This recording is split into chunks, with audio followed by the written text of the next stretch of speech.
Hello zusammen, welcome back. Today we are doing a Q&A. I am so cozy today. Yesterday was the gloomiest day ever in the city and today it is sunny. I have a latte. I am just in the best mood ever, so I am really excited to film this Q&A today. I asked you over on IG if you had any questions for me. I feel like it's been a while since we've done a Q&A and I like to do these every few months just to catch you up on what's been going on, see if my thoughts have changed, answer questions for any new viewers as well. So yeah, I love doing Q&As and I feel like it's a really good way for us to interact and get to know each other a bit more. So let's go ahead and jump into it. So I'm gonna keep the questions anonymous, but I will post them over here just so that you know what the question was. But the first question that I got was, what was the defining event that made you go, I should move to Berlin? So one of the most defining events that made me want to move here was when I visited the city while I was backpacking. And I'm sorry if you've heard this question answered a million different times in different ways, but people are always curious on how I landed in Germany, in Berlin. So one of the most defining moments was when I visited Berlin while I was backpacking for 7 months throughout Europe and Southeast Asia. And I just completely fell in love with the city. I came to the city during the best time, summertime. I stayed in a really cool area in Kreuzberg, and I just thought it was the most unique city I had ever been to, and I had already traveled to so many countries by then and so many different cities, and I heard people around me speaking English. We got to speaking to some people that we stayed with as well. We stayed in an Airbnb and we stayed with a bunch of students as well while we were here, and they were telling us about their life here, and it just sounded super cool and very different from our life back home in Toronto. And when I say our life, I'm talking about my fiance and I. We both moved here together and we were traveling together. So yeah, it just seemed like there was a lot of opportunities here for us to be able to work in Berlin. It seemed quite like a manageable move that we could do, and also it was really cool because a lot of people spoke English, so it would be a very easy transition here. But overall, it was just the energy of the city, the vibe of the city, and I would say that's still one of my favorite things about the city is just how the people are and the edginess that it has. It's just always keeping things really interesting, and I am just so grateful to live here. I know I'm probably so annoying when I talk about Berlin, and some people don't get it at all. I have people that come visit the city, friends from back home, and they don't get it because it is a really unique city. It's not for everyone. I would say it's quite polarizing, but then there's other people who just they get it right away and they absolutely love it and they want to move here too when they come here. So it's not for everyone, but for me it's absolutely my city for now, and it's been that way for the last 6 years. So yeah, I hope that that answers your question. The next question has to do with a student visa, and someone's asking, can a student convert his student visa to a work visa during his study period if he gets a job offer? So no, you would not be able to switch from a student visa to a work visa if you still want to study here. If you want to study here, you still have to remain on a student visa, and currently you are only allowed to be working for 10 hours per week if you are on a student visa. Now, there are some rumors and processes that are happening right now to change this in the next year. So this will be up to 20 hours per week that you'll be able to work as a student. But unless you want to keep studying, you will not be able to switch over to that work visa. You'll have to pick either or. So that is something to keep in mind. But yeah, hopefully those laws will be changing quite soon because obviously working 10 hours a week, especially in this economy, is not a lot. So I completely understand the want and, more importantly, the need to want to work more hours. So hopefully by early next year that will change. But of course, I will keep you posted on any changes to the visas and to the regulations as well. The next question is, do you have any tips for finding a flat and also avoiding scams? I heard this is really common. It is.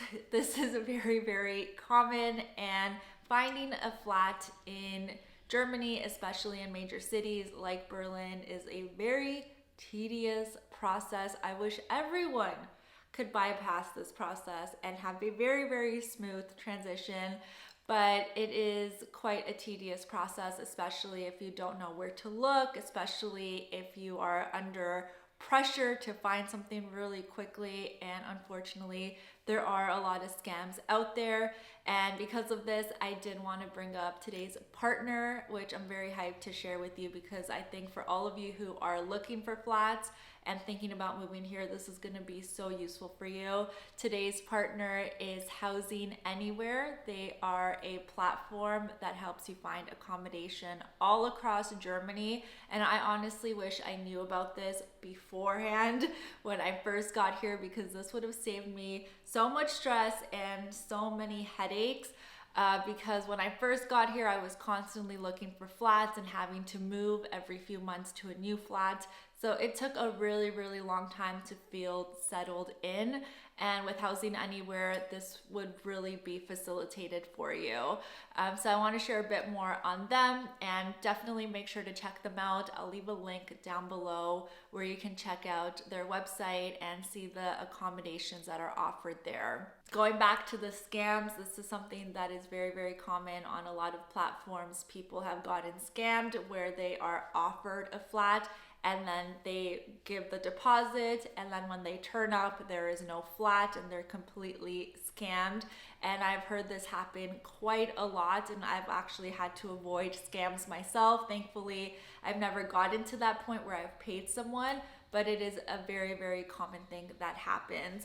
And with Housing Anywhere, this will really be avoided. It's a very secure platform, and you don't actually pay for your accommodation until you see the flat. So even if you're living abroad right now and you want to find a flat, let's say in Berlin, by the time you get here and you want to be able to move in right away, you do not have to pay until you actually get to the flat, take a look at it, and see that it is legit. And again, I think this is going to save you so much stress and headache, because it is very, very common to get tricked and to think something looks legit, pay for it, and then it's not there. That is absolutely horrible. And anytime I hear stories like this, it absolutely breaks my heart. Another thing I absolutely have to mention is that if you want to register your flat, when you go on Housing Anywhere, you can actually look for accommodation based on registration and whether or not this flat allows you to do that. And if you know anything about registering a flat and getting an Anmeldung,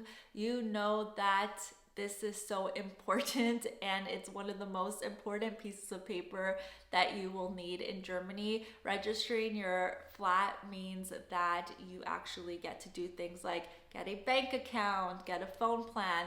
It's really important to have this document in order to really start your life here. And the fact that you can find accommodation on Housing Anywhere that allows you to do this, again, just saves a lot of headaches and a lot of stress, because sometimes with other platforms, sure, you can find a flat, but they don't allow you to register. So you're just always stuck at the beginning point where you have somewhere to live, but you can't fully get your life started here. So this is so cool that you can actually find accommodation really easily here that lets you do that. And once you get to your new accommodation, not only do you just pay then and there, but you also have the ability to cancel your booking within 48 hours. So if the place is not exactly how it was described in the advertisement, let's say they only have a single bed, but you were looking for a double bed, you can cancel with no problems, which again will just help you give that peace of mind, that security, and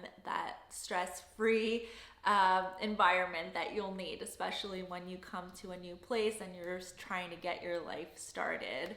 So yeah, I will definitely go ahead and leave Housing Anywhere's information down below. Make sure to check them out, and I think they're a really great option when it comes to looking for accommodation in Germany. Next question, I feel like I'm really being put on the spot here, but tips for learning / mastering German, please. Where and how did you learn, etc. If you have tips for me, please send them my way. Your girl needs them. This is something that I am not very proud of, you guys. I feel like I should be way more advanced in my German. Truthfully, I've been here for 6 years and I am really only just getting started in this process. Now, have I tried to get started before? I have. I've tried in the last 5 years to do this, and it's been a very slow process. Now, I can continue making up the excuses, Berlin is a very English-friendly city. Everyone speaks English around me, which they do. I only work in English, which I do, but this has allowed me to make up these excuses and put German learning to the back burner. Now, I'm very, very proud to say that I am taking German classes. Once again, I am in an intensive course. I am currently entering B1 level, so I have made a lot of progress, but ideally my German is not where it should be. And my number one tip is honestly, as soon as you land in Germany, or as soon as you know you want to move here, let's say you're still living abroad and you know Germany is the place for you, enroll in a class right away and do not delay it. Don't make up excuses and say, I'll do it later, I'll do it when the weather is crappier, I need a break. Just honestly keep pushing forward. I took a lot of breaks over the last 5 years. I first started, a 1.1 for 1 month. I did that. I wasn't really into it, but I did it. And then I stopped for a few months and then I went back into it. So it's been a up and down, stop, go, stop, go, stop, go. And this is just not the way to do it. You really have to dedicate yourself to it and keep pushing forward. Honestly, you also have to practice and study every single day. Üben, üben, üben, üben. Absolutely. This is the only way that you are going to make progress. And one of the other tips that is probably the most important, you gotta speak it. And this is where I get stuck because it is really difficult for me. I am very much a perfectionist, and when I don't know the correct sentence structure or the correct pronunciation, I psych myself out. But every person that I speak to and I ask for advice from, whether it's my teacher or one of my friends, they always say you have to practice, and that's really the key to language learning. You have to speak the words that you are learning. So just to recap it all, if you're asking this question, that means you're interested. So absolutely sign up for a class right away. Right away. After this video, go look for classes. 2, make sure that you keep going even when it gets difficult. It's going to get difficult. You're going to have classes where you don't understand a single thing and you don't think you're making progress, but just keep going. Keep going to the next level until you can actually speak it with everyone. And then 3, make sure that you practice every single day. Make sure you integrate it in any way, shape, or form. I would love to know from my German speakers or German learners, please let me know what podcasts you like to listen to in German that you think maybe I would like. Please let me know down below because I love listening to podcasts and I think that's a great way to learn as well. So just integrate it in any way that you can. And of course, speak it. Number 4, probably most important, speak the language and practice it. Those are my tips. And hopefully I am just one step closer to actually making a video in German and letting go of my perfectionism. But honestly, I am way more motivated now than I have ever been, which is why I'm even putting it out there that I am learning, because before I was learning, but I wasn't talking about it because I truly wasn't into it. But now I am. Not saying that it's easy, not saying that I've started speaking a ton, but I am making that progress, and that's all that counts. So I hope for anyone going through this as well, just keep moving forward and let's motivate each other to learn this language and see the beauty in this language, because there is a lot of nice things about the language.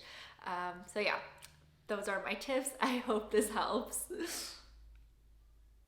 Next question has nothing to do with learning German or moving to Germany, but I thought this was a really nice question. So it says, how do you manage to always stay positive? What do you do on a bad day to overcome it? So this was a really sweet question. So first off, I am not always positive. I definitely have difficult days where I'm not motivated, but I would say in general, I am a glass half full type of person. I like to focus on the positive. I think everyone has the capability to shift their reality to focus on the positive and also to create the life that they want for themselves. Not to say that we're not going to have setbacks or have times where we are discouraged, because of course that happens, but I am always of the mindset that you can achieve whatever you want as long as you put the work in, and more importantly, as long as you believe in yourself. I think that not believing in yourself and believing in your capabilities is what holds so many people back, and I think it's so important to first and foremost think that you already have everything within yourself to be successful and to be positive and to keep moving forward. So for me, mindset is extremely important that way. And also there are daily practices that I do to help me stay positive when I'm not feeling that positive. And I would say the last 2-3 years, I have definitely gone down in my mental health for a bit. There was a lot of times where I wasn't filming videos because I just wasn't in the mood, and especially with the pandemic and all, I think we all kind of took a turn in our mental health where it went down, and I definitely suffered as well. But over the last few months, I've been feeling so much better, and I've been doing a lot more things to help myself. So I've been actually meditating every single day just for 10 minutes. I found that that has been so helpful, and I feel so much more inspired and so much more energetic. So if you can implement some sort of meditation practice into your day, I think that's super beneficial. Just take some time for yourself to focus on your inner thoughts and just zone out all of the noise. I think that is so great. I would also say something that's really helpful to me is to tune out any sort of negativity, let's say from the media or negative family members or just negative energy. I have definitely eliminated a lot of negativity from my life, whether that's negative people that are just not serving me, or just negative things that I see online, whether it be on social media, someone who just gives me the ick, or something in the news that's just always negative. I really try to tune that out because I always want to surround myself with positivity and good energy, because I think there's just nothing good that comes from focusing on the negative and just also being with people that are negative, or being surrounded by information that's negative and trying to pull you down. So I would say those are the two things that have really helped me. The third thing I would say here is having a good workout routine and being active every single day, whether that means going for a walk, maybe a walk for 30 minutes, or actually going to the gym. This has always been so important for me, and I notice especially on the days that I don't work out and I'm just a sloth on the couch, those are my worst mental health days, and I just talk so poorly to myself, and I see red everywhere, and that's just not how I like to live. So I do make a very consistent effort to stay healthy move. And with all of that comes, eating healthier, having more energy, and just getting all of those good endorphins that just make you love life and make you see things in a much better way. So yes, I can definitely talk about this for a long time. I'm so passionate about this because I've done so much work on myself to stay positive and to be, a high vibe person. But that's not to say that I haven't had my struggles in the last few years, because I definitely have. But that doesn't mean that today is not a good day to switch that up and make a positive change in your life. So yeah, those are some tips that I have there. Next question is in Spanish, and they're asking, ¿Eres mitad colombiana? And I'm gonna just briefly answer this in Spanish. No soy mitad colombiana. Técnicamente soy 100% colombiana porque mis papás son de Colombia, se criaron y nacieron en Colombia, pero ellos se mudaron a Canadá antes de que yo hubiera nacido. Entonces yo nací en Canadá y me crié allá, y por eso es que digo que soy canadiense, pero todas mis raíces, toda mi familia son en Colombia, todo viene de Colombia. Entonces sí, soy técnicamente 100% colombiana. So just to answer that, I am not half Colombian. I'm technically 100% Colombian. Both of my parents are from Colombia. They were born and raised there. But I was born in Canada, and I was born and raised in Canada. And that's why I always say I'm Canadian, because that's where I grew up and that's where I really became myself. But all of my ancestry, all of my roots, all of my family really are from Colombia. So I am 100% Colombian, and I am so proud to be Colombian. So proud. And obviously I'm so proud to be Canadian too. So that is a bit more about myself. And then the last question I'm going to answer is, are there any remote jobs for English speakers? Yes, definitely. There are a ton of remote jobs for English speakers, especially since the pandemic. There are so many remote companies here in Germany, or companies that work on a hybrid format, hybrid level. So yes, it is definitely possible to find remote jobs for English speakers in Germany. There are a ton of opportunities. So yeah, there is so much that you can do, and I think it's so cool that that's a new aspect to working in Germany as well, that you can also work remotely and do that. If you are interested in moving here and finding a job here, I'm going to go ahead and leave a link to my course all about finding a job in Germany. This is a course dedicated for highly skilled workers that I created with all of my tips and knowledge that I've gathered from not only working here, but also helping people find a job here. I did years and years of coaching calls one-on-one where I share tips and I help people find a job in Germany. And I put all of that knowledge into this course to help you find a job as quickly as possible and be able to move here and work here, and of course have a thriving career here. So I'll go ahead and leave that down below if you want to check that out and you want to enroll. But yeah, there are definitely opportunities here, and more opportunities to come as the new laws pass to make it easier for highly skilled workers to move here as well. But that is going to be it for the questions, you guys. Thank you so much for sending them in. Hopefully this video was not too long, but I always love interacting with you guys and sharing a bit more about myself and getting to know you a bit more through these questions.